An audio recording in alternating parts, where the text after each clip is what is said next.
In a busy scene, a young man is confronted by a striking pink-haired girl named Zaitan Chu, who questions why he is there.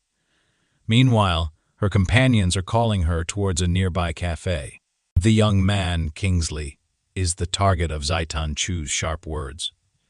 He is told to stop standing around and to open the car door quickly. Her backpack is shoved into his hands, and he is scolded for being what she sees as a year-long financial burden on her family. It is suggested to him that he find another job, and he is also told that next time the car should be parked somewhere less noticeable, away from the eyes of their friends. The man stays silent while listening to her words. After Zaitan finishes speaking, she gets into the car and complains about her sister's choice of husband, who is the man. Despite her words, the man stays quiet, starts the car, and drives quickly toward the Chu family's home. Soon, they reach their destination, a large, elegant mansion with several floors. Inside, a man named Manga and a woman are sitting at a tea table, drinking tea. He is thinking about how his life could have been different if he had made other choices in the past.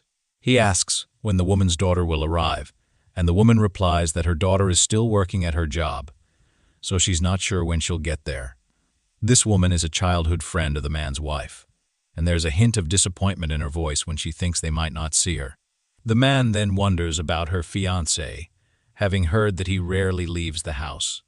He expresses a wish to meet him, curious about what kind of man could capture the interest of such a beautiful woman.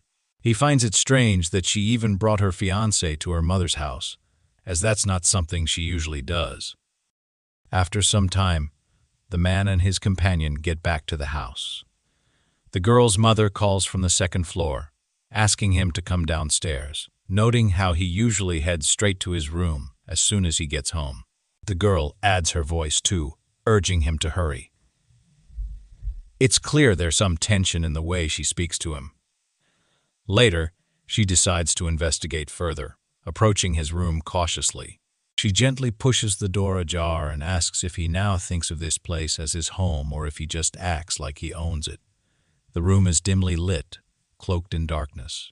Peeking through the crack in the door, she sees him sitting in his underwear, deep in meditation. Frozen for a moment, she quickly pulls back and runs off, letting out a shriek about seeing him undressed. Definitely not what she wanted to see. Meanwhile, Qin Li stays focused in his meditation, his eyes wide open, fully aware of everything around him.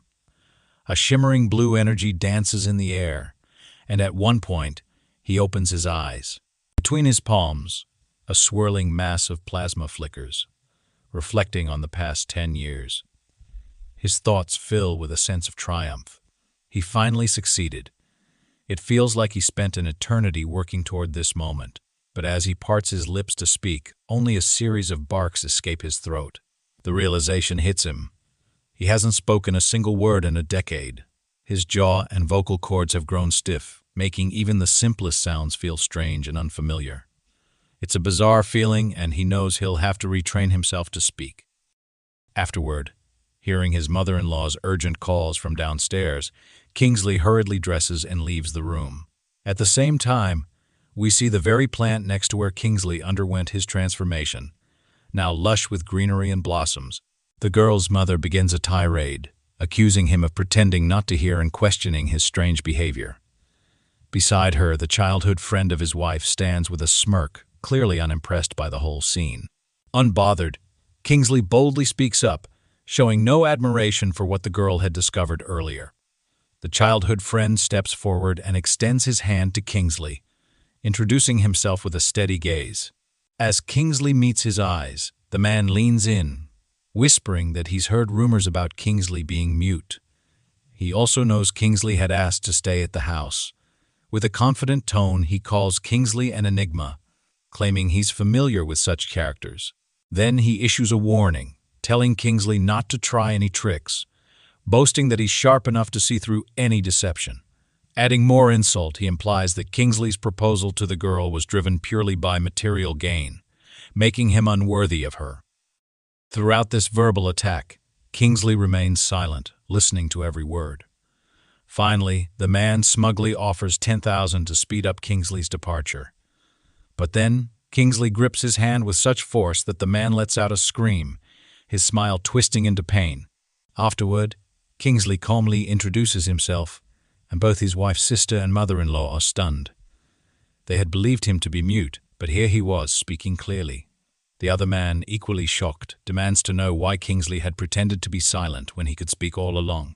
This situation becomes even more troubling as Kingsley tightens his grip on the man's hand, causing him to cry out in pain again. His mother-in-law quickly steps in, urging Kingsley to let go and end the ordeal. Just then, the girl's phone rings, and she answers with a frustrated tone, only to find out it's the police. They inform her that her sister has been arrested.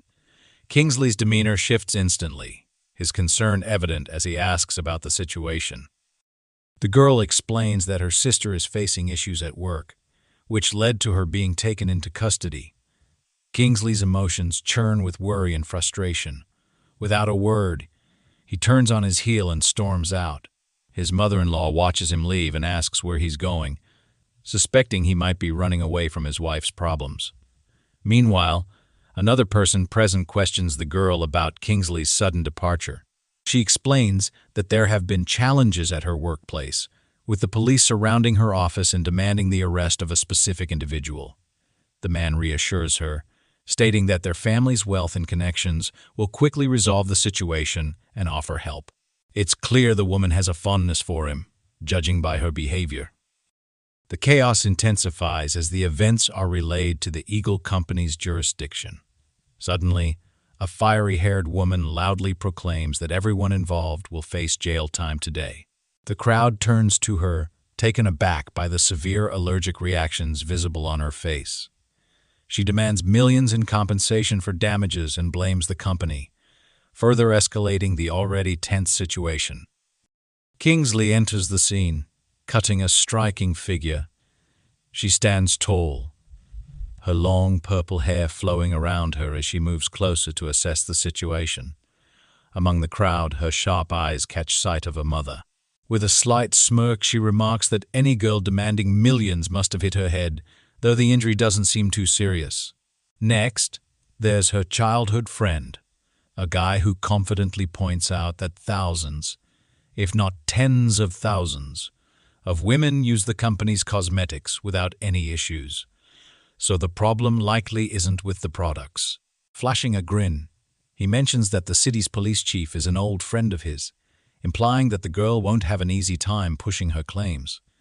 Unfazed, the girl with allies reveals her identity, casually dropping the fact that the city mayor is her close relative. Competing with her suddenly seems like an impossible task.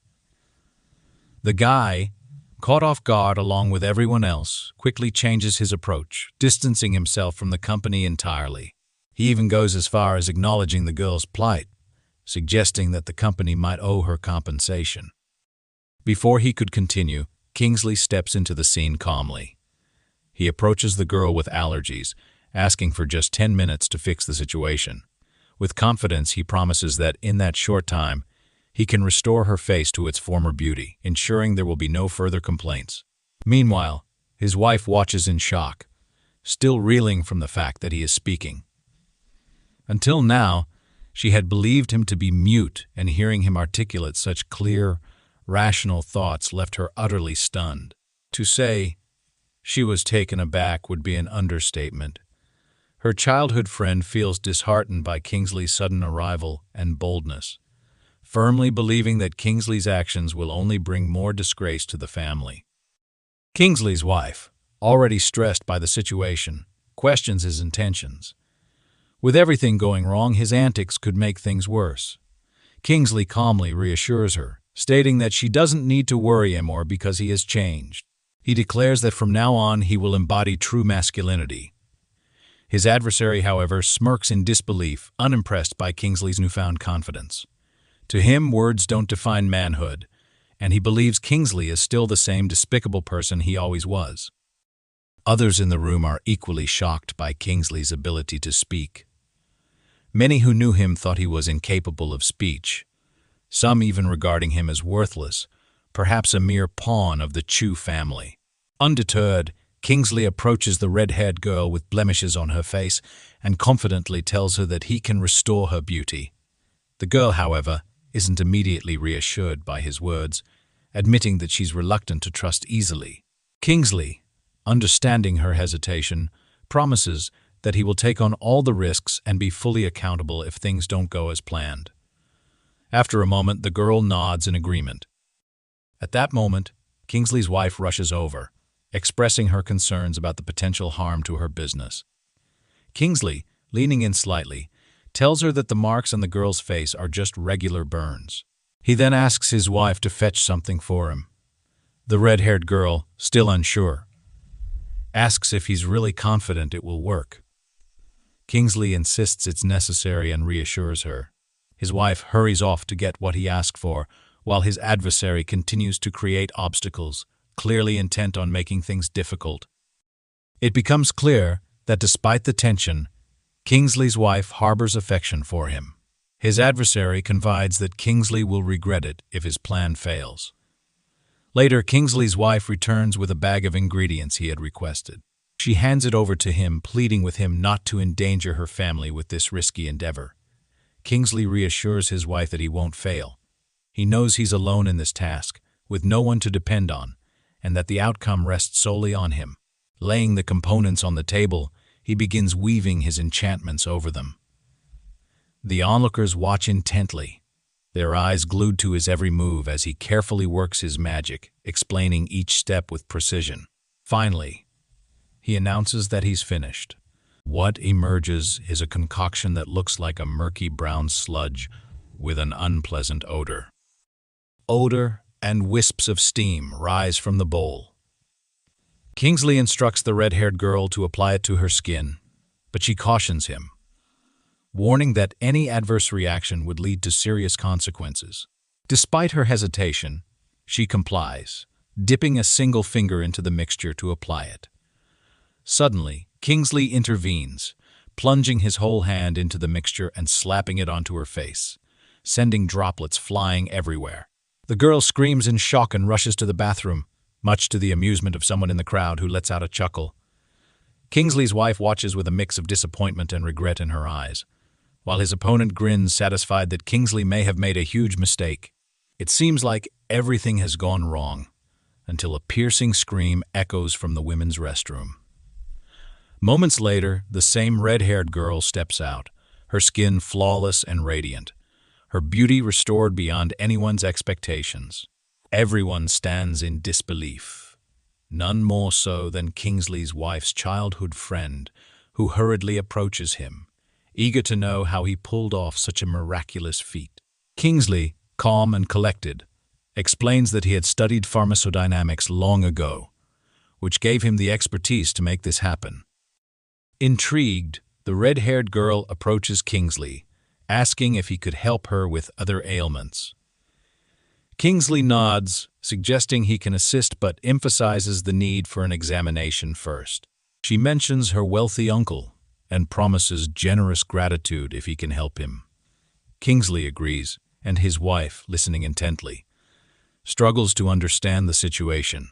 She questions Kingsley's sanity, but he brushes it off with a smile, not taking her words to heart. Kingsley's wife tries to dissuade him, pointing out that he isn't a doctor. Treating someone's ailment is one thing, but offering comprehensive treatment is another matter. Kingsley reassures her, telling her not to fret too much. However, the girl begins to grow irritated, accusing him of having an inflated sense of self.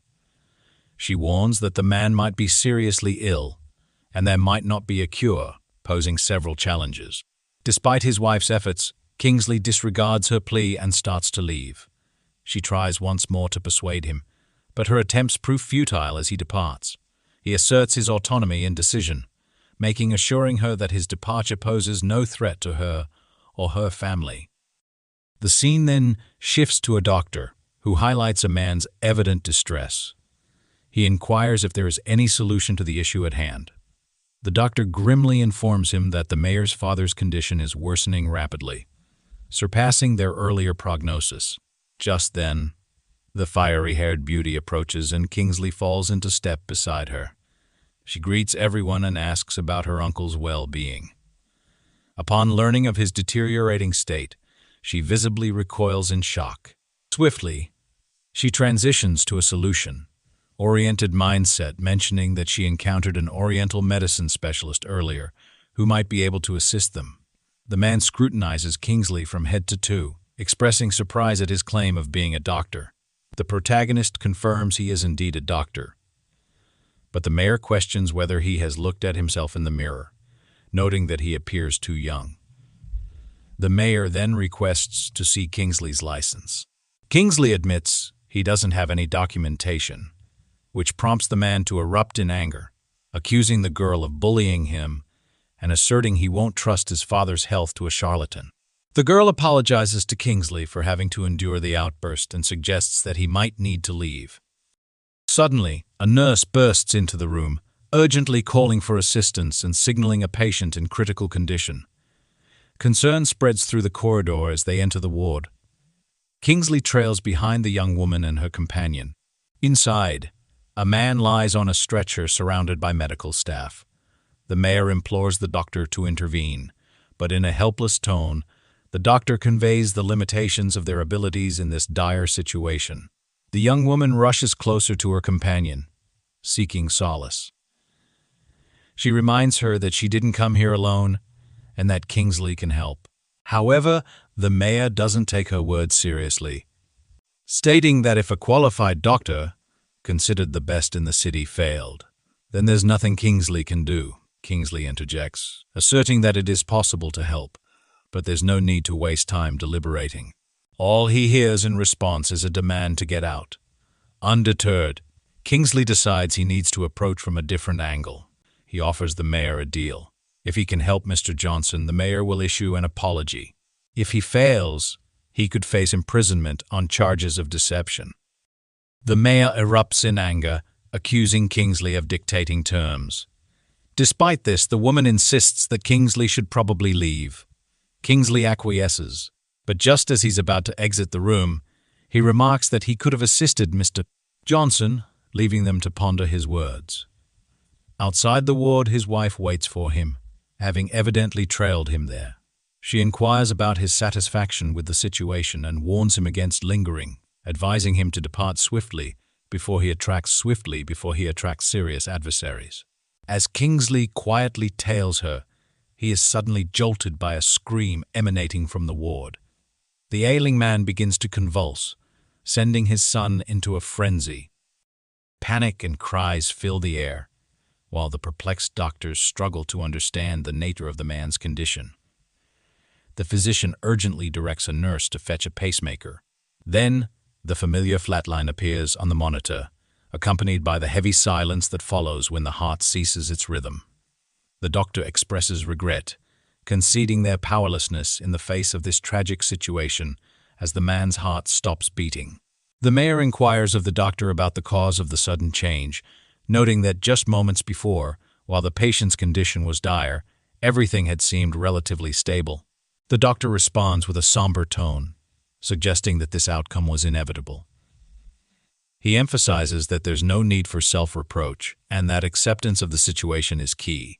Such occurrences are part and parcel of life's unpredictability. The man's son rushes to his father's side on the couch, tears streaming down his face as he expresses feelings of unworthiness of his father's love. Just then, the door to the ward bursts open, and Qin Li strides into the room, commanding everyone to clear a path. His determination to save the old man is palpable as he approaches the patient, whose heart has just stopped beating. Placing his hand on the man's chest, Qin Li focuses his energy, creating a visible aura around him. The mayor's skepticism begins to wane as he witnesses a faint bluish glow enveloping Qin Li, a sight truly out of the ordinary. With precision, Qin Li retrieves a specialized needle and methodically inserts it into the man's chest, following up with several more needles, all aimed at the same vital point. It is revealed that a decade prior, a wandering monk had imparted ancient medicinal knowledge to Qin Li, unlocking these remarkable abilities. In exchange for this treatment, silence was his payment for 10 long years. He honored this commitment, and as a result he now possesses extraordinary skills. Inserting another needle into the man's neck prompts sudden convulsions and coughing. The onlookers are stunned. Just moments earlier, the man's heart had ceased beating, and he was nearly deceased. Yet now he begins to cough, and his heart pulses once more. Leaning over the couch, Qin Li takes a deep breath and exhales slowly, remarking that he has managed to intervene just in the nick of time. A bit more delay, and it would have been too late. The doctor stands in shock, taken aback by what he has witnessed. Naturally, he had placed his faith solely in the science of medicine and struggled to regard such matters seriously. The man reclining on the couch begins to stir, lifting himself slightly from the bed. His loved ones erupt in joy, inquiring about his well-being. The girl expresses her deep concern for her uncle, and he gently pats her cheek, acknowledging his folly and urging her not to be angry with him.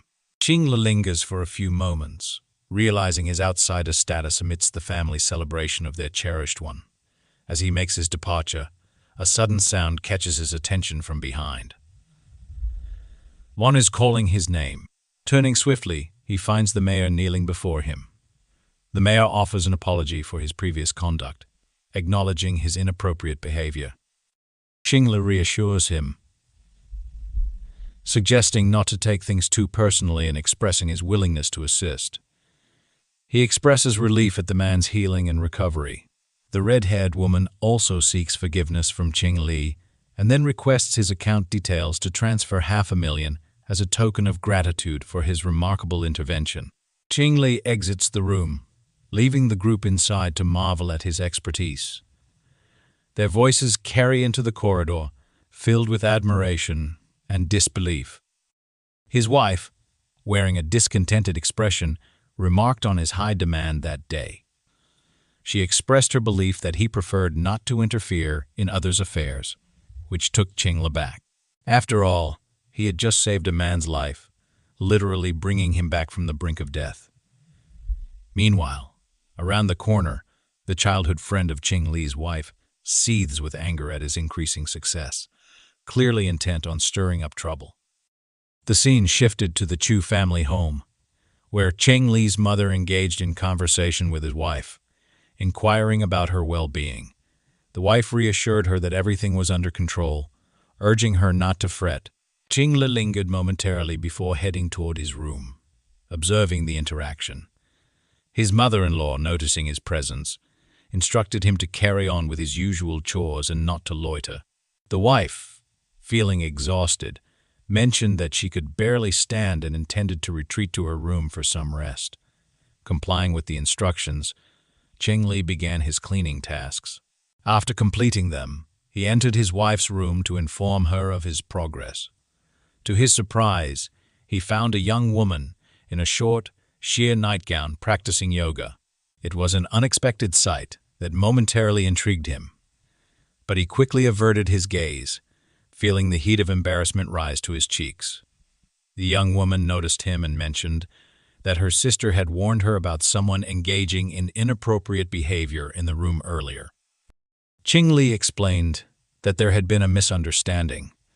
He had merely offered her a ride home from school, changed his clothes upon returning, and accidentally left the door unlocked, allowing her to enter without knocking. Qin Li felt a mix of awkwardness and urgency, eager to clear the misunderstanding while trying to maintain a respectful distance. The atmosphere in the room was thick with tension, a blend of embarrassment and the awkwardness of the situation. The girl inquired if Qin Li was being truthful. She maintained a series of intriguing yoga poses, fully aware of her short nightgown. He hesitated briefly but ultimately affirmed his honesty. The girl grinned, expressing her trust, citing her sister's notorious temper as assurance that Qin Li wouldn't flirt with her. She later commended him for handling all the day's challenges, declaring him a true gentleman and remarking on his remarkable luck in overcoming every obstacle. Qin Li found himself at a loss for words. The girl initiated a conversation, mentioning plans for a quiet family evening and subtly implying that he was expected to accompany her. Absorbing her words, he pondered for a moment and then agreed. As he prepared to exit the room, the girl collapsed onto the bed, expressing exhaustion and a desire for rest before drifting off to sleep. She thanked him when he inquired why, but received no response. She had already succumbed to slumber. The scene unfolded the following evening as everyone gathered around the table, sharing laughter and engaging in various conversations. A waitress hurried between them, filling glasses with wine. Qin Li took a sip, casting a scrutinizing gaze at one of his relatives, mentally noting to compliment their attire while recognizing the subtle scheming beneath the surface. Soon after, the same relative tactlessly inquired about Qin Li's wife's plans for starting a family. Leaving the young woman visibly flustered, she responded, explaining that they hadn't yet considered such a significant step and felt no rush to do so. However, a family member interjected, insisting they shouldn't postpone such an important matter as time swiftly passes. The conversation took a turn as she shifted her praise to another family member, her son, commending him for his harmonious relationship with his wife, unlike some others in the family. The son playfully chided his mother for laying it on thick, though his impudent smile hinted at his enjoyment of the praise. Subsequently, the conversation revolved around him, with everyone eagerly discussing his life and accomplishments, momentarily diverting attention from the sensitive topic at hand. It emerged that the son held a prominent position, prompting everyone to extol his virtues, occasionally drawing comparisons with the main character, sometimes subtly and other times more overtly. The cherry on top was when this gentleman presented a special gift to the head of the household. He produced a petite crimson box and approached the man with it. Upon opening it, the recipient's expression clearly reflected his admiration for the contents nestled inside, a delicate porcelain bowl dating back to the Yuan dynasty. The gentleman mentioned that he had caught wind of the head of the household's appreciation for fine porcelain, which led him to acquire this bowl for a staggering 30,000. He further remarked that when it comes to honoring good people and crafting meaningful gifts, he doesn't hesitate to invest such a sum. For the next 10 minutes, the room buzzed with chatter about the lavishness of the gift and the commendable character of the giver. Qin Li observed quietly, his thoughts diverging sharply from the general sentiment. To him, Chang Hang's penchant for extravagance seemed frivolous. He regarded the bowl as utterly devoid of value, finding the 30,000 price tag absurd. Activating his mystical vision, Qin Li discerned that the item was nothing more than a meticulously crafted replica. Chang Hang turned to him, extending an invitation to inspect the bowl. Seizing the opportunity, Qin Li inquired if he could identify its true nature. Chang Hang then proceeded to openly insult him, boasting without restraint. The final straw came when Chang Hang audaciously offered to assist the protagonist in securing a job as a janitor. Following this, Qin Li's wife could no longer contain her frustration. She forcefully banged her glass on the table, causing few drops of wine to splatter onto the tablecloth. "Enough of this circus," she demanded, reminding everyone present that Qin Li was also a member of the family, deserving of respect and free from insult. Chang Hang retorted that Qin Li had arrived empty-handed, which prompted the protagonist to rise to his feet. "I admit that I came empty-handed today," he began, aware that the relative still remained oblivious to Qin Li's ability to speak. Thus, their astonishment was palpable. Simultaneously, Chang Hang's wife remarked that he was still a scoundrel, albeit now a vocal one. Qin Li shrugged off the insults, stating that they held no sway over the fact that they had been lavishing praise on a counterfeit for over 10 minutes. The room fell silent as the realization began to dawn on those present, creating an uncomfortable atmosphere as they grappled with the implications of their misplaced admiration. These words stoked the ire of the relatives, and Chang Hang, recalling that he had paid 30,000 rubles for the bowl, vehemently denied any possibility of it being fake. "You can't just call it nonsense after I paid that much," he shouted, his voice rising. Qin Li retorted, forking over 30,000 for nonsense. is sheer foolishness. That's hardly something to boast about. Fury boiled over at the remark, his hands crashing down onto the table with such force that dishes and cutlery scattered in all directions. Qin Li stood firm, vowing to substantiate his claim. "I'm not one to merely talk the talk," he asserted, his voice steady despite the chaos around him. However, the head of the household stepped in, putting an end to the spectacle. "Enough, protagonist. Hold your tongue," he commanded, his authority attempting to restore order. The rest of the room, including Qin Li's spouse, voiced their discontent. His wife defended her son-in-law, asserting his noble intentions, and insisting that even if he had been duped, it bore no significance in the grand scheme of things. Suddenly, an unexpected visitor entered the establishment. None other than the mayor, accompanied by a friend. Word had spread about the forgery, prompting the mayor's curiosity. His presence took everyone by surprise, and the protagonist's son-in-law hurriedly approached, ingratiating himself before the mayor and offering to introduce him to the other guests. However, the mayor diverted his attention, moving toward the protagonist. "Thank you truly," he expressed with sincere gratitude. "I cannot adequately convey my appreciation." Qin Li dismissed any further discussion, asserting, "There are no outstanding debts among us." His son-in-law was taken aback, questioning if there was a misunderstanding. He attempted to convey Qin Li's unsavory character, but the mayor reacted strongly. "The true scoundrel here is Qin Wang," he declared, turning his focus back to Qin Li. The protagonist shrugged it off, stating, "They're merely my wife's relatives. There's nothing more to discuss." He gestured toward the ancient bowl, the source of their disagreement, its presence looming large in the conversation. It was as if the bowl itself had become a battleground for pride and reputation, and all eyes fell upon it, awaiting the next move in this escalating drama. The mayor confidently declared the bowl as not being from the Un dynasty. Fortunately, he had someone knowledgeable by his side, an expert who specialized in artifacts from this era. He requested the expert to examine the bowl, knowing that porcelain and pottery were their forte. As the inspection commenced, the expert examined the artifact closely and opined that the bowl appeared authentic, much to the delight of Chang Hang. However, Qin Li, seeking certainty, questioned the expert's confidence in its genuineness, provoking a hint of annoyance in response. "I stand firm in my belief that it's not real," Qin Li declared, his tone unwavering.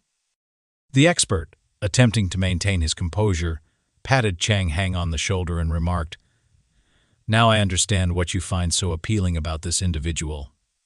But the expert quickly pointed out unequivocally that it was indeed a forgery. "There's always a small stamp from that era," he explained, peering closely at the bowl. "Moreover, the patterns were exclusively applied by hand back then, a detail you can observe in true pieces." He gestured to the bowl, stating, "This particular item is an unmistakable counterfeit, albeit of decent quality. It was likely tossed into a tomb." He then mentioned that such items often bore a mark of death, which he managed to locate on this piece.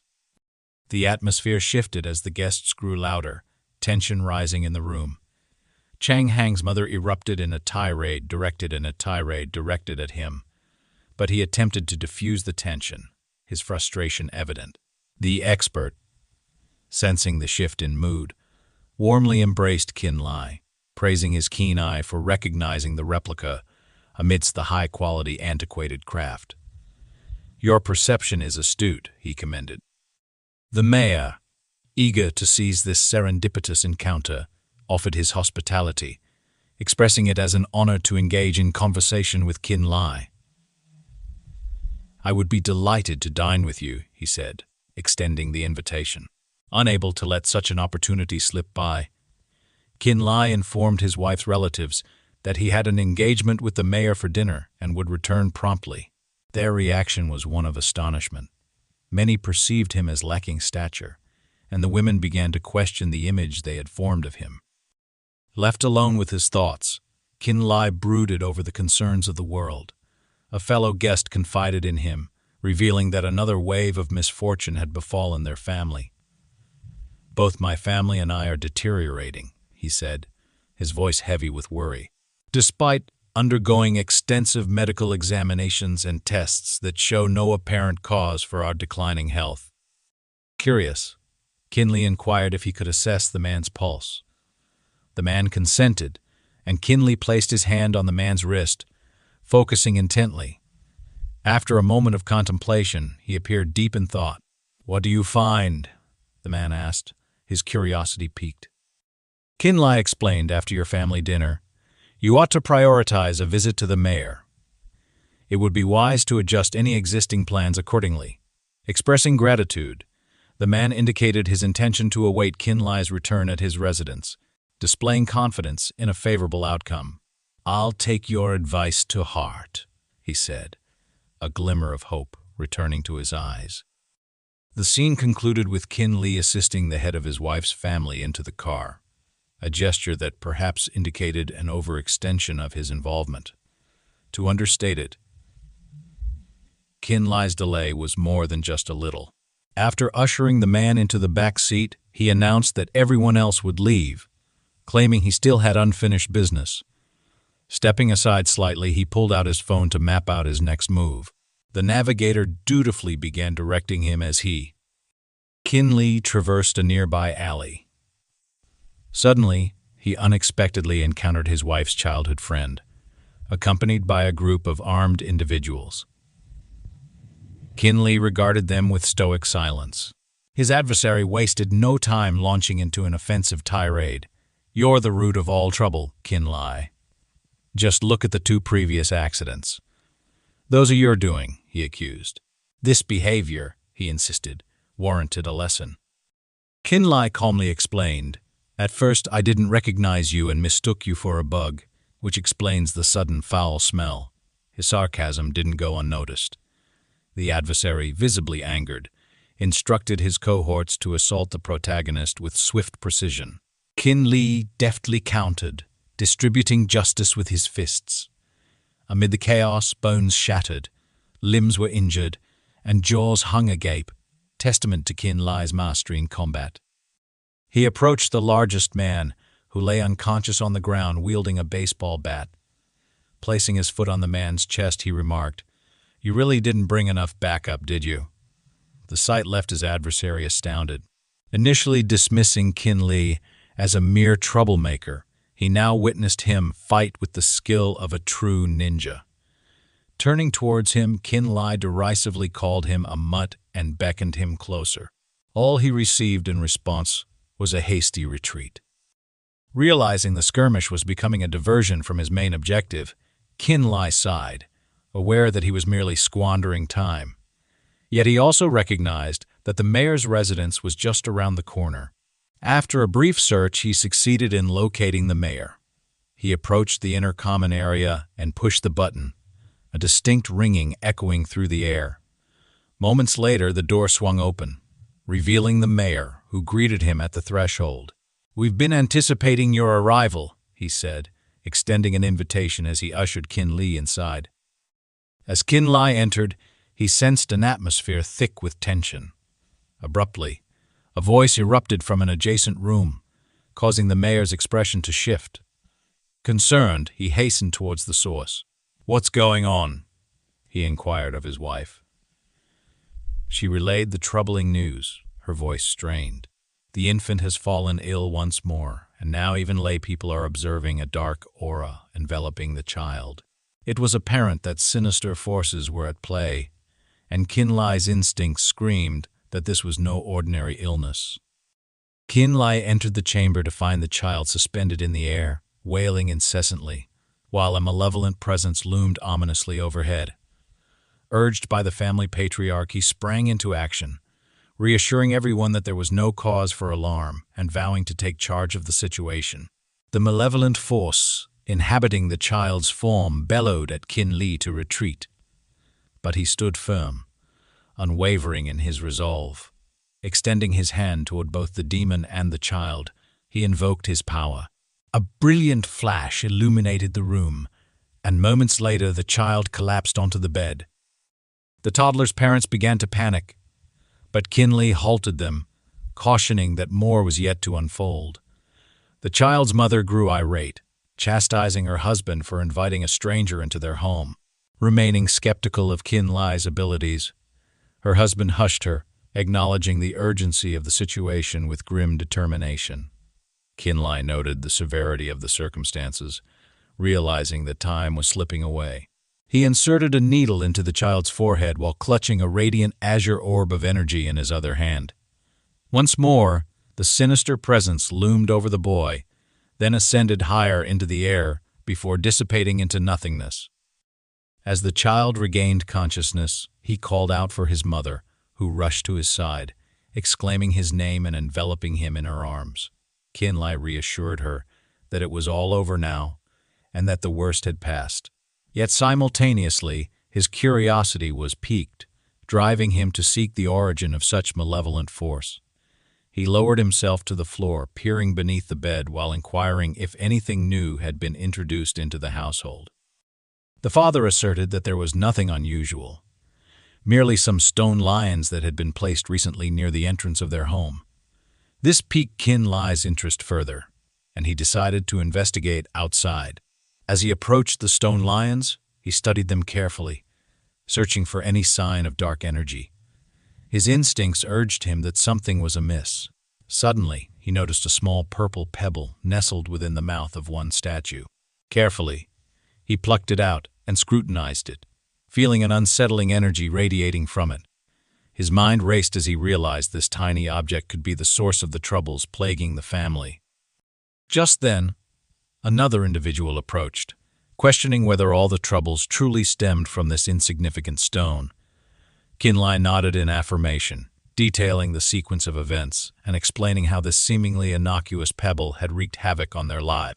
With a decisive motion, he crumpled the pebble into tiny fragments, releasing a burst of dark energy that dissipated into the air. As the mayor's wife emerged from the house, she expressed her heartfelt gratitude to Qin Li for his assistance. He replied graciously, stating he was pleased to be of service. The mayor, marveling at their Qin Li felt lucky to have encountered such a helpful individual. The mayor offered to discuss the possibility of Qin Li opening a clinic in the town, an unexpected but intriguing opportunity for him. Feeling a mix of surprise and interest, Qin Li accepted the mayor's offer, grateful for the chance to establish himself further in the community. Later, in a dark car speeding through the night, Qin Li sat in the back seat, thinking about owning his own clinic and how proud his parents would be if he succeeded. Suddenly, he saw something outside and quickly asked the driver to stop. The sudden stop pushed Qin Li's face against the front seat. The driver, concerned, asked what was wrong. It turned out that Qin Li saw his wife on the street and wondered where she was going so late at night. She stood elegantly, dressed nicely, and was looking around carefully. The driver noticed Qin Li's wife and complimented him on his good choice, saying the girl was very beautiful. Qin Li was waiting for someone. A few seconds later, a casual girl in a leather outfit with a short, bright haircut approached her. Qin Li thought she must be his wife's friend and felt a bit nervous, but he thought there was nothing wrong with that. His feelings changed when he saw the girls kiss each other. Not only was Qin Li shocked, but so was the driver, who even pulled out his phone to take a picture. Qin Li didn't understand what was happening and realized that his wife was a lesbian, something he had never suspected. The girls entered a club, and Qin Li sat sadly, watching them. The driver continued to admire the beauty of Qin Li's wife. Then, Qin Li noticed that his wife's friend made a small hand gesture, but it wasn't clear what it meant. Once inside the club, the girlfriend asked Qin Li's wife to drink something stronger, and they started to whisper. The young lady sat at the bar and began to talk. The bartender made some cocktails for them as they settled in. A girl dressed casually said this wasn't the place for serious talks. A nightclub was for having fun. Qin Li agreed, and his wife said she didn't plan to go home sober that night, so they started to drink. As the night went on, Qin Li's wife found herself feeling pleasantly tipsy. She appreciated her friend's understanding and started to share about the pressure from her family to get married. Her friend listened kindly and called her a gem and a precious pearl, using sweet words throughout their conversation. It seemed like Qin Li's wife's friend kept encouraging her to drink more, and it looked like Qin Li was the only one who noticed. It was possible that her friend had put something in her drink. Eventually, the girl started to lose her balance and began to fade into unconsciousness. Her so-called friend helped her upstairs to a room with a big bed and a video camera nearby. Qin Li's wife was placed on the bed in a dazed state. The man went to the door and locked it tightly, and his intention seemed very bad. He moved closer to the woman and lightly brushed her leg before leaning over her with a creepy smile. He had liked her for a long time and had begged her not to marry Qin Li, but she hadn't listened. Feeling determined, he started to take off her clothes, not knowing that the camera was recording everything. Suddenly, there was a knock on the door, interrupting his plans and making him very angry. A woman's voice outside mentioned a gift, which surprised him. He thought it was the same casual girl trying to make some extra money. Curious, he opened the door and was shocked to see Qin Li standing there. "Damn it," he exclaimed, startled. Neither of them expected to see each other. Qin Li looked at his wife on the bed, and the man tried to make excuses, saying things weren't what they seemed. But Qin Li ignored his weak attempts and pulled him inside, sending him flying a few meters away, blood trickling from his mouth. As Qin Li approached, he asked the man how he wanted to die. The scene changed when the boy dropped to his knees and begged Qin Li for mercy, promising to disappear from his life forever. Moved by compassion, Qin Li told him to leave and never come back. But then the boy suddenly attacked, pulling out a knife. Qin Li quickly grabbed his wrist and warned him that being lenient had its limits. With precise movement, he struck a weak spot on the boy, causing him to fall to the floor in pain. Afterward, Qin Li felt relieved that everything had turned out okay. His wife had really avoided a terrible situation, although she had faced great misfortune. Now, luck was on her side. Qin Li approached her and used his skills to gently produce a needle. He gave the girl a small prick on her arm, and she let out a sigh. Qin Li explained that she would gradually start to wake up. True to his words, after a few moments, the girl began to move, her eyes fluttering open. Qin Li asked how she was feeling, and she repeated his question. But then her eyes widened as she looked around, and suddenly her expression changed to anger. She quickly sat up and slapped Qin Li across the face, shouting, "You vile brute!" Qin Li was shocked by her reaction and tried to explain that he had rescued her, thinking she was just confused. However, the girl started screaming, convinced that Qin Li was the one who had hurt her. As he stood up calmly and walked out of the room, she continued to shout that he was a liar. Qin Li insisted that he was innocent and that he had helped her, but it was up to her to decide if she wanted to believe him. In response, she called him a deceitful scoundrel and threw a pillow at him, showing her distrust. After Qin Li left, the girl started to cry as she realized something. She noticed a camera nearby, a reminder that it had recorded everything, leaving no doubt about what had happened. Now, we find ourselves on a busy street where Qin Li is sitting, lost in thought. Suddenly, his phone rings, breaking the silence. He answers quickly and hears Mrs. Li on the other end. She asks if Mr. Qin Li is available and then smoothly changes the subject, remembering a powerful cream he had once recommended.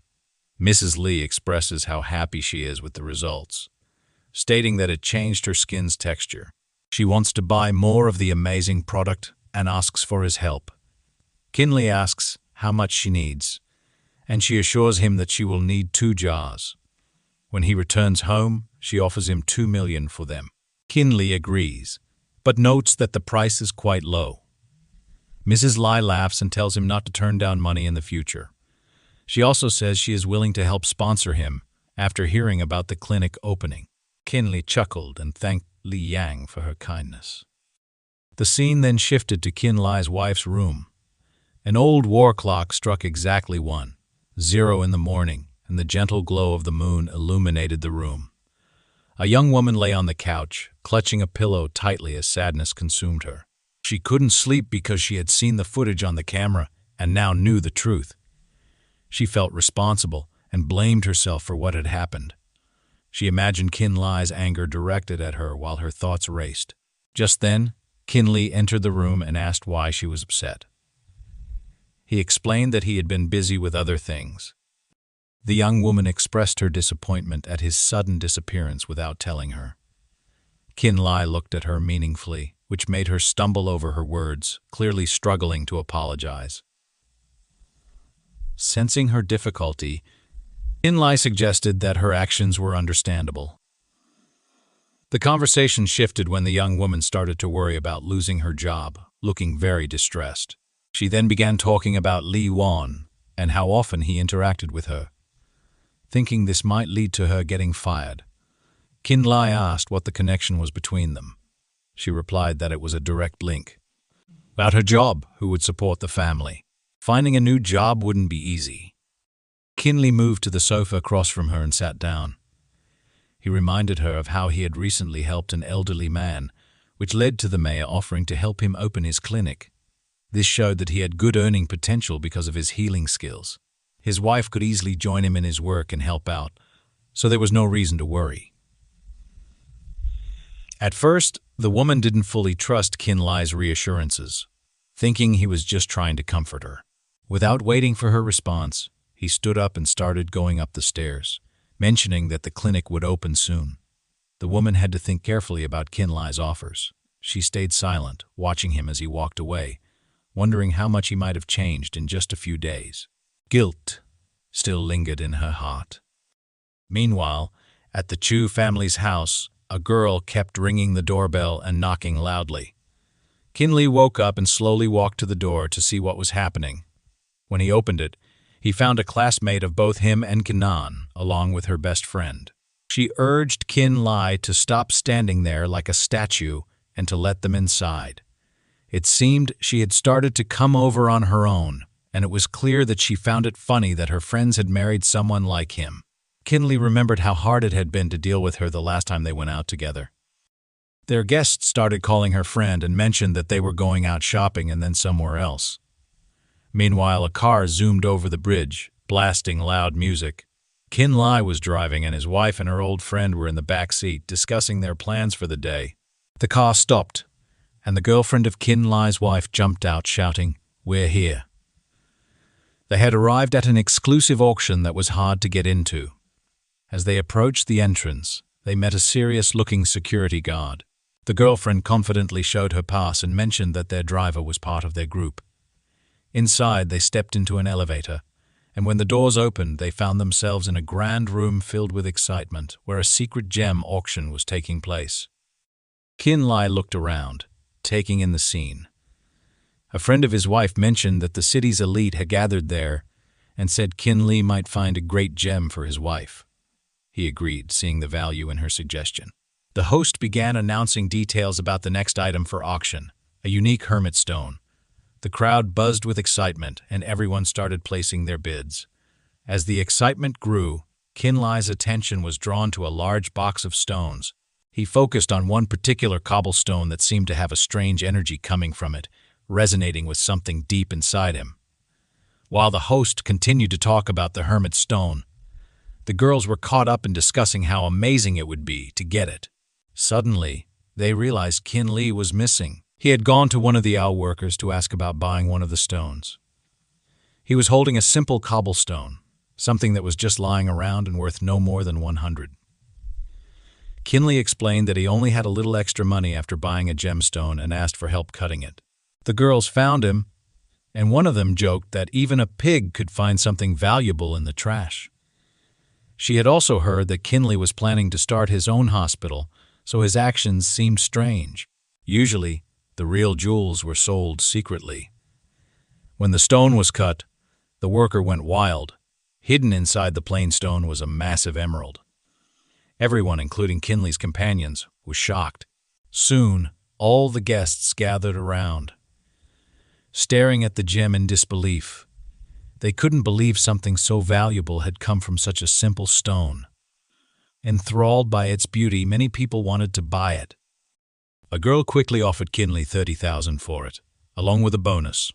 Then a man with a strange mustache raised the bid to 50,000 and even offered any girl as an extra reward. Shortly after, a rich man raised the bid to 5 million. People called him Tan, the same man who was the father of Qin Li's wife's friend.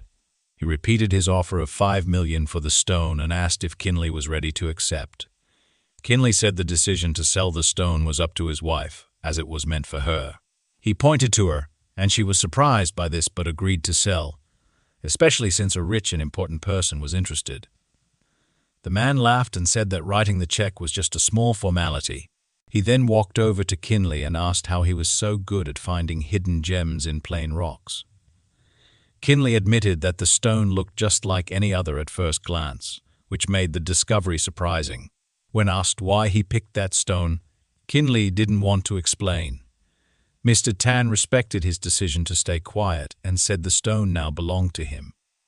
A friend of Qin Li's wife mentioned that it was the first time something's value had jumped so high at a blind auction.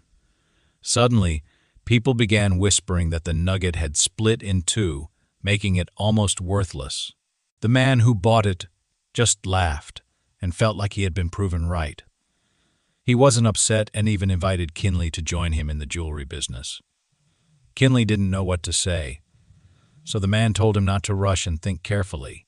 Then he left with his daughter, following behind and asking why he bought the stone, especially since he seemed to know something would go wrong. He just chuckled.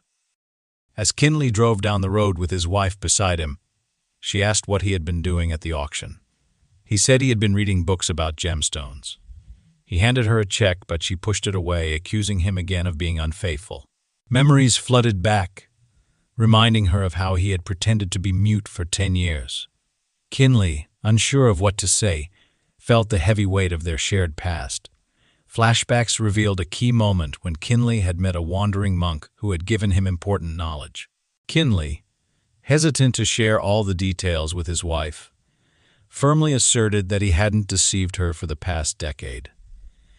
He explained that he truly couldn't speak during that time, which was news to her. Unsurprisingly, she reacted with disbelief and asked why he had even married her. Qin Li responded, somewhat distant, saying he had forgotten the exact reasons but not their past. Flashbacks then revealed a time when Qin Li was being bullied and his future wife had stood up for him. As she thought back on those memories, Qin Li asked if she remembered suggesting they get married after graduating from university. He had been excited at the time, but he always knew their marriage was more of a facade, something for show. Confused, she asked why he had grown to resent her so much. Qin Li brushed off the question, insisting that her family had never done anything to harm him and that her behavior had always been admirable. Despite the marriage being superficial, he had still considered her his wife. She, overwhelmed with thoughts, put her hands on her head, lost in her own memories. The silence was awkward, so Qin Li shifted the conversation. He mentioned the opening of his clinic, inviting her to attend. She seemed doubtful, asking if he was serious about the clinic, especially given the difficulties in healing. Qin Li reassured her, stating that healing was his life's purpose and that he was confident in his abilities. However, she warned him about the risks. If he failed, the consequences would be severe, and he would have to bear the responsibility alone.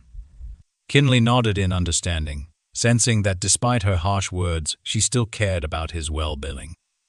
The scene then shifted to the grand opening of the treatment center named Yin and Yang. Fireworks lit up the sky and a crowd had gathered, clearly excited by the event. It was obvious that this opening was connected to Qin Li's clinic. At a nearby table, a couple engaged in a tense conversation filled with animosity, discussing Qin Li. His father-in-law, seated nearby, reassured everyone not to worry about Qin Li, pointing out his hidden talents, like recently saving the mayor's family. He took the opportunity to boast a little about his son-in-law's capabilities, casually mentioning that the clinic was a gift from the mayor Qin Li remained composed, though a man named Chen Hang, notorious for his past troubles, approached him with the intent to cause trouble. Chen Hang, known for his mischief with a counterfeit bowl, made some snide remarks to sour Qin Li's mood.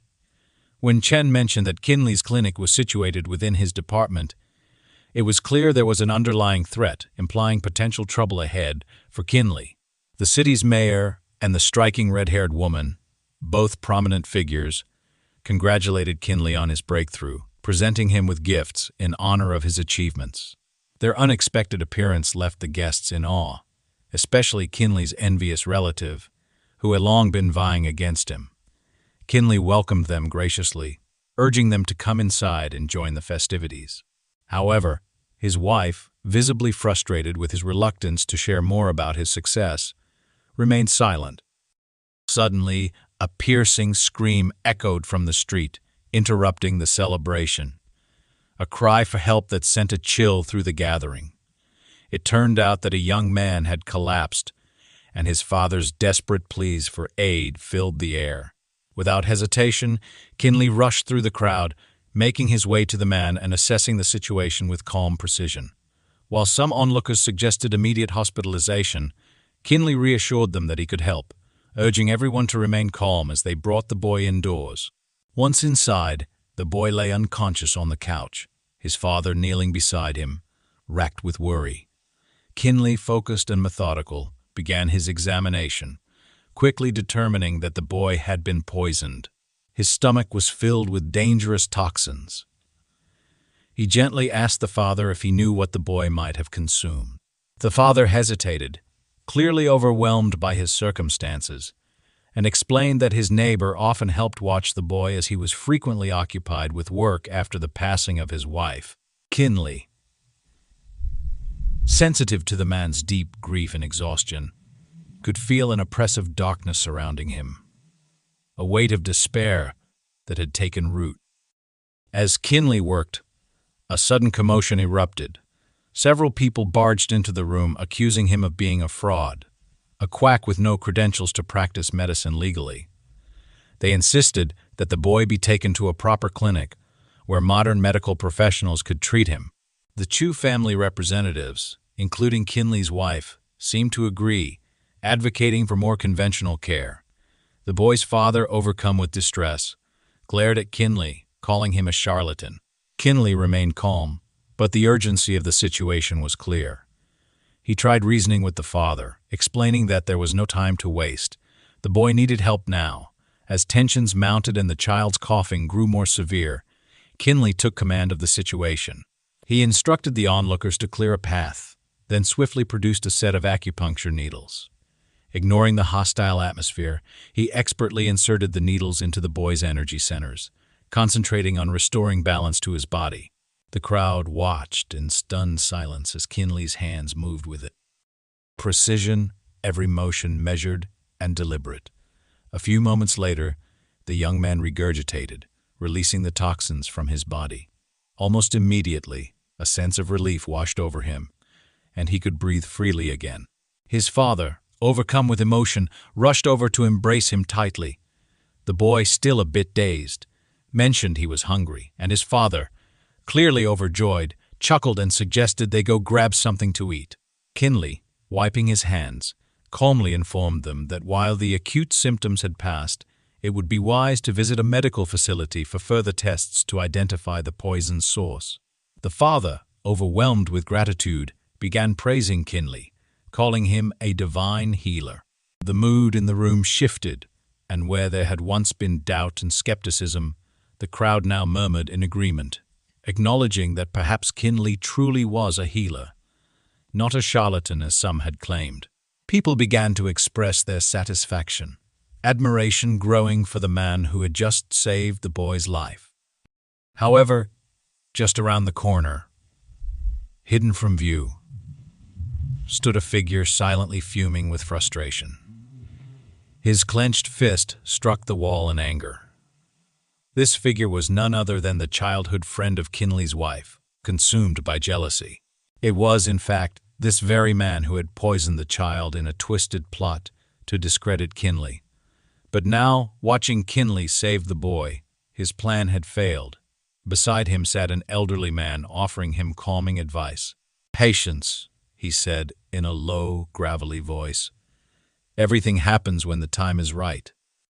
As evening fell, the tension from the day still clung to the air, though Qin Li remained hard at work, tirelessly treating a stream of patients that seemed never-ending.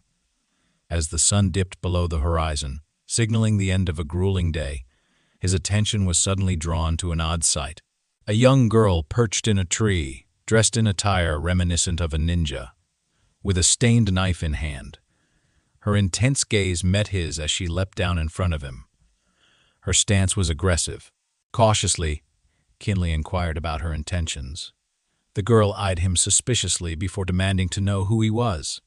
Qin Li, calm despite her threatening demeanor, assured her that he was the local doctor. Qin Li urged the girl to cease her advance, but before she could reach him, she collapsed unconscious on the ground. Rushing to her side, he quickly assessed that she was in dire need of assistance. Despite his exhaustion, it appeared his workday wasn't over yet. Gently lifting her into his arms, he carried the unconscious girl to his clinic, carefully laying her down on a nearby couch. As he tended to her, his phone rang. Her voice was tinged with frustration as she asked why he hadn't returned home yet. Thinking fast, Qin Li explained that an unexpected patient had come in and that he might need to stay at the clinic overnight. His wife, unimpressed, sarcastically suggested he might as well move into the clinic if he was going to spend so much time there. Qin Li knew he'd have to smooth things over later, perhaps with a thoughtful gift to appease her.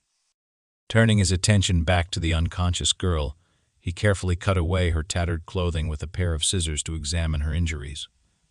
As he removed her pendant, he realized it wasn't an ordinary piece of jewelry. It was an army dog tag. Engraved on it was the designation 19th Special Forces Detachment. Startled, Qin Li pondered how such a young girl had come to possess a tag belonging to an elite military unit. The 19th Special Forces, he knew, were no ordinary soldiers. They were handpicked for their skills, capable of handling the most dangerous and impossible missions. Just as he mulled over this revelation, the girl began to stir, slowly waking up.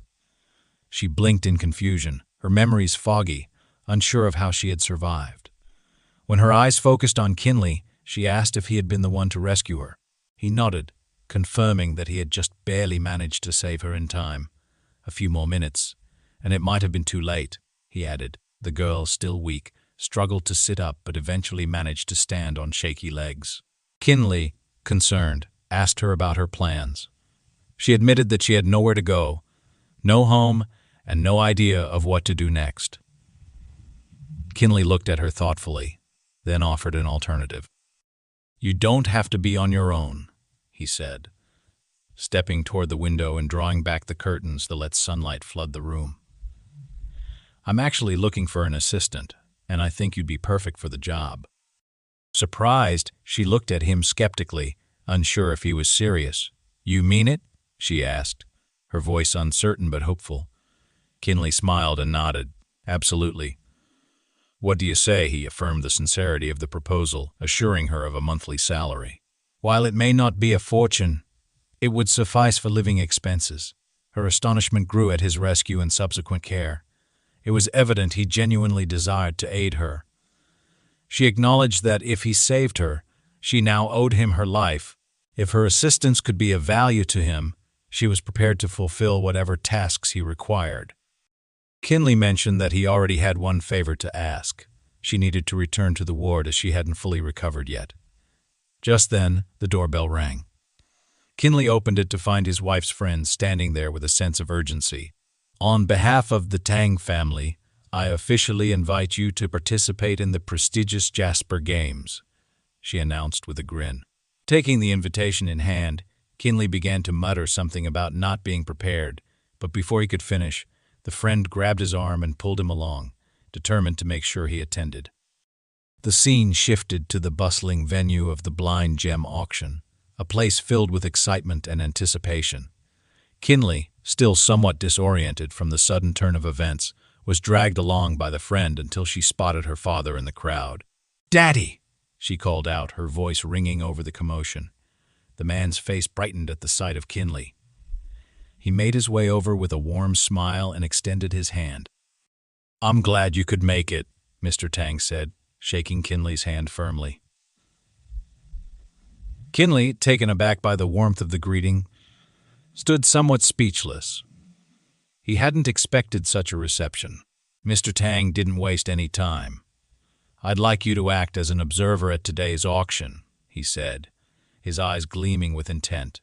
He clarified that he was seeking Qin Li's counsel, recognizing his sharp instincts for gems. Qin Li, still processing the whirlwind of events, nodded, acknowledging the task with a respectful bow. He understood now. Mr. Tang wanted his insight to help navigate the auction. From what he gathered, the event was divided into two parts: the main blind auction and a special sculpture segment. The ultimate victor would claim both. As they moved further into the main hall, Mr. Tang introduced Qin Li to a few other acquaintances, including the evaluators who would also serve as judges for the competition. The man's daughter, with a sly grin, leaned over to whisper, "If you help us rank in the top 3, my father will be very generous in expressing his gratitude." Her father chuckled, adding, "And if you can help me secure first place, I'll offer you a 10th stake in the Tang jewelry empire." The girl flashed Qin Li a mischievous smile. "And I have my own way of sweetening the deal," she teased. Qin Li, keeping his composure, assured Mr. Tang that he would exert his utmost effort and diligence. With that, they all proceeded toward the grand main hall, where the stakes were higher than he'd ever imagined. The other appraisers teased Qin Li about his youthful appearance, clearly trying to get a rise out of him. Unfazed, he responded with a smile, assuring them that age wasn't a hindrance. He casually cited his remarkable luck and skill in handling his responsibilities, deflecting their playful jabs with ease. One of the gentlemen handed Qin Li a business card, slyly inquiring about its value in millions. Laughter rippled through the group as they joked that a mere couple of thousand would be enough for someone like him. Qin Li studied the card thoughtfully, maintaining his composure, before his gaze shifted to a heap of stones nearby. Something about one stone in particular caught his eye. An event staffer approached him, noticing his focused interest. "Thinking about purchasing one of these?" she asked, her tone polite but curious. Qin Li's focus briefly shifted to the other appraisers, most of whom had already acquired sizable stones. They exuded confidence, as if victory was already within their grasp. Meanwhile, the staffer assisted, drawing his attention back. With a nod, he handed over the business card, explaining that there were ample funds loaded onto it to cover his expenses. She accepted it with a gracious smile. As more attendees approached, engaging him in lively conversation, it was evident that, despite the stakes, they viewed the event as an opportunity for camaraderie as much as competition. One participant even offered light-hearted jokes about the auction, adding to the overall lively atmosphere. Someone offered Qin Li some friendly advice, suggesting that maybe he should gracefully bow out while he could. But Qin Li stood firm. "I make my own decisions," he said confidently. With that, he proceeded to purchase the stone that had captured his interest, eager to see what lay within. The intrigue grew as Mr. Tang himself approached, asking if the participants had made their final selections. The men spoke up confidently, stating that they had chosen the finest stone this time, ensuring a place in the top 3. Mr. Tang seemed pleased, but the tension in the room was palpable. Suddenly, the air thickened as a man, accompanied by a stunning woman, strode into the scene. He was the reigning victor from the previous event, and he wasted no time mocking Mr. Tang, making it clear there was a fierce rivalry between them, with the Tang family seemingly on the losing end of this ongoing feud. Tension spiked, and a brief altercation ensued but was quickly diffused. The victor turned his attention to Qin Li, giving him a scrutinizing glance. So Mr. Tang's keen on recruiting the first guy he sees into his team. Huh, he sneered, clearly looking to provoke a reaction. Behind him, a cluster of men in sleek business attire loomed, shades covering their eyes. They had made significant purchases, clearly poised as contenders for the title. Despite a brief attempt by one of Mr.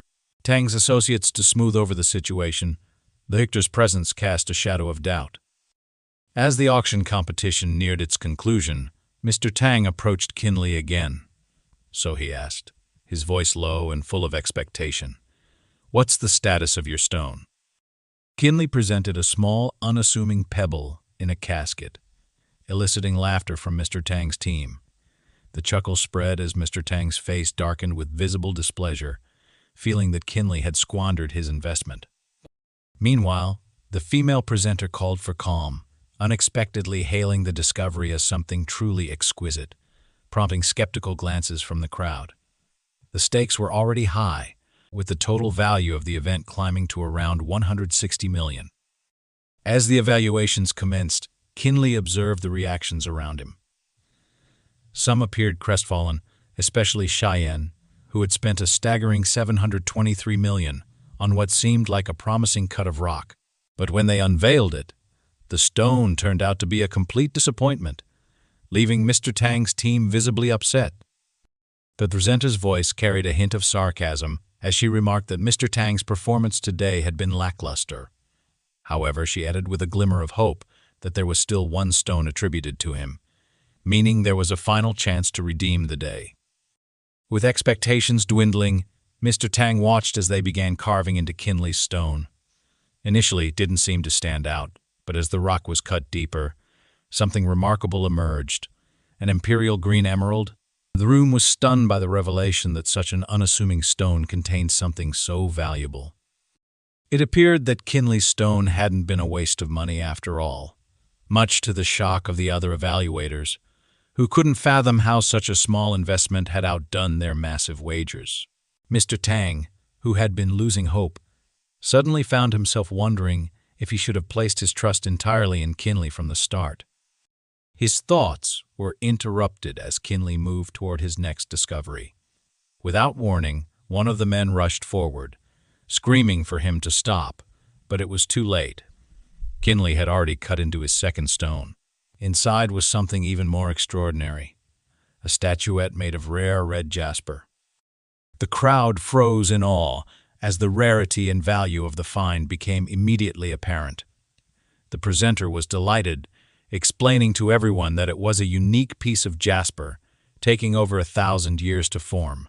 Even those without expertise could recognize that Qin Li had just unveiled something of immense value. The atmosphere shifted dramatically as the guests began to place their bets. Numbers skyrocketed. 900 million, then 1 billion, and even higher. One guest, watching in awe, remarked that such a discovery was a once-in-a-lifetime event. Beside him sat his elderly grandfather, coughing into a bloodied handkerchief, eyes fixed on the rare find, unable to look away. Qin Li stood calmly amid the chaos, his earlier doubts washed away by the thrill of discovery, knowing that today he had indeed emerged as the unexpected champion. The word sold echoed through the auction hall, reverberating with excitement. Mr. Tang celebrated as he successfully sold a piece of jasper for an astonishing 2 billion, earning him the title of today's champion. Qin Li and Mr. Tang stepped onto the stage, basking in the congratulations from the presenter, surrounded by a standing ovation. "Today's event is surely one for the history books," the presenter declared. Mr. Tang turned to Qin Li, bowing in gratitude. "You, my company would have faced failure," he said, genuine appreciation shining in his eyes. Qin Li felt a swell of satisfaction in having lent a helping hand. Yet he was caught off guard when Mr. Tang, wanting to express his gratitude, offered him the entire proceeds from the sale of the Jasper nugget, a staggering 2 billion. "Wait, what?" Qin Li exclaimed, stunned by the offer. From this day forward, he was declared the most esteemed guest in their household, Mr. Tang's daughter added with a smile, her eyes sparkling. "Thanks to you, our standing has soared. and news of our deeds will spread far and wide across the provinces. Their pleasant exchange was suddenly interrupted by a group of men, shifting the focus back to Qin Li. They conveyed that the individual responsible for organizing the competition desired to meet him, extending an official invitation. Intrigued, rather than intimidated, Qin Li accepted the invitation. Before long, he found himself seated in the back of a luxurious car, contemplating the significance of the Zhang family's invitation. The driver announced their arrival, and as Qin Li stepped out, he was greeted by the sight of a magnificent estate. The security measures were abundant, signaling the seriousness of the occasion. As he entered, Qin Li's keen interest in the grand decor grew. One of the attendants knocked on a door, announcing Qin Li's arrival. The door swung open to reveal the same young man who had admired Qin Li's attire at the auction. "We've been eagerly anticipating your arrival," he said warmly, ushering Qin Li inside. In the room, an elderly gentleman sat in a wheelchair, his grandson beaming with excitement. "You made quite an impression at today's competition," the young man praised. But Qin Li sensed an undercurrent of something deeper. The homeowner, still smiling, clarified, "I have a favor to ask. I'd like to know about your decision to cut into that remarkable emerald. Why did you do it? How did you know there was a Jasper nugget inside?"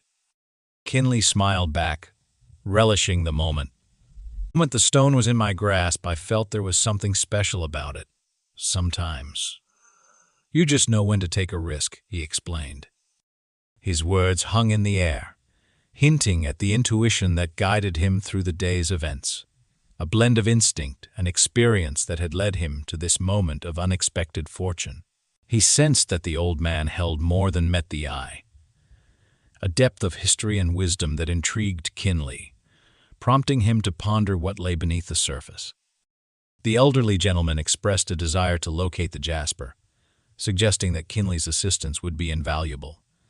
Directing his gaze toward old man Zhang, Qin Li noted the flicker of curiosity in his eyes, prompting the elder to inquire, "Did you notice something peculiar?"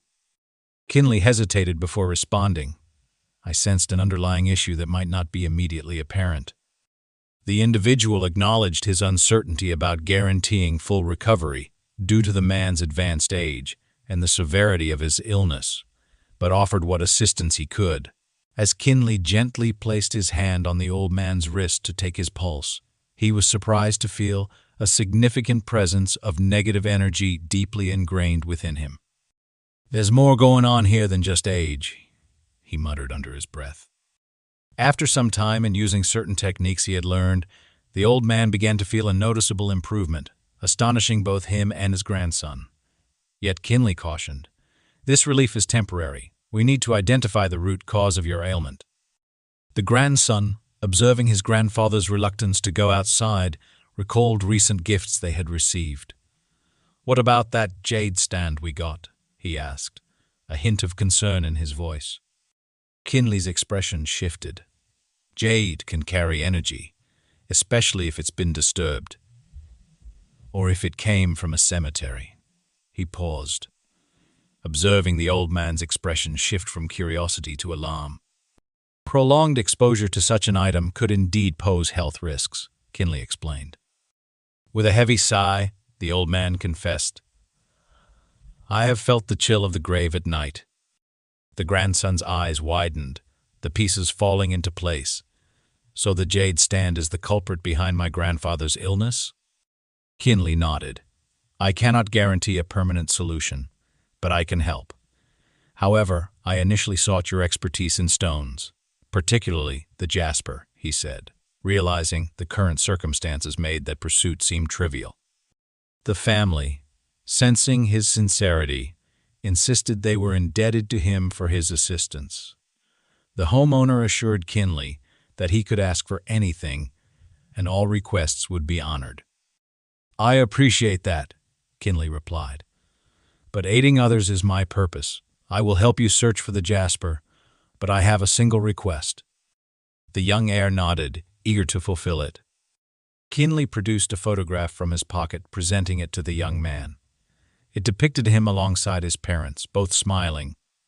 My parents vanished a decade ago, he explained, a trace of longing in his voice. I have a strong desire to uncover their fate and whereabouts. The Zhang family heir examined the image closely, a look of determination crossing his face. I will do my utmost to help you, he promised, acknowledging the significant passage of time and the challenges that lay ahead. We will find out what happened to them. With the commitment made, Qin Li felt a renewed sense of purpose, knowing that he was not only assisting the Zhang family, but also taking steps toward uncovering the truth about his own past. He cautioned that locating relevant information might prove challenging. Nonetheless, Qin Li accepted this with gratitude. Turning his attention to the search for the Jasper, he declared his readiness to delve into the matter immediately. Mr. Zhang extended a business card to Qin Li, expressing that it was a small token from the depths of his heart and soul, totaling 2 billion. This amount served as merely an initial offering, with the promise of a significant increase upon Qin Li's discovery of the stone. The agreement was sealed, highlighting the Zhang family's apprehension about their diminishing prestige and viewing Qin Li as their potential savior. The following day, the narrative shifted to Qin Li's clinic. As he unlocked the door, a gentleman approached, stating he had been anticipating their meeting and sought help for persistent migraines. Qin Li offered his assistance, proposing they head inside the clinic. Before they could proceed, a voice blared from a nearby loudspeaker. It turned out that, right across from Qin Li's clinic, the Tang Treatment Center had just opened its doors, effectively presenting him with competition. What's more, their advertising tactics were aggressive and intrusive. The elderly man visiting Qin Li expressed skepticism about Mr. Tang's self-proclaimed title as the city's top healer. In response, Qin Li defended Mr. Tang's reputation, citing a lineage of healing abilities passed down through the Tang family for over a century. At the same time, he stressed that such practices weren't found elsewhere, subtly directing his comment toward his own clinic. The elderly man promptly approached him, his expression a mix of curiosity and concern. Following this, Mr. Tang informed the patient he had attracted that the Yin and Yang Clinic was offering services for sale. Naturally, Qin Li felt uneasy hearing this and approached his rival, regarding him with significance. Startled, the rival claimed he was merely repeating hearsay. Suddenly, Tang Bohui emerged, renowned for his decades of expertise in healing. He commanded respect in the field and immediately extended his services to a man troubled by migraines, finding satisfaction in doing so. As he began his work, he removed his hat, revealing numerous growths and abscesses on his head. The elderly healer reassured everyone that it was nothing to worry about, as these abscesses would be removed and the issue resolved.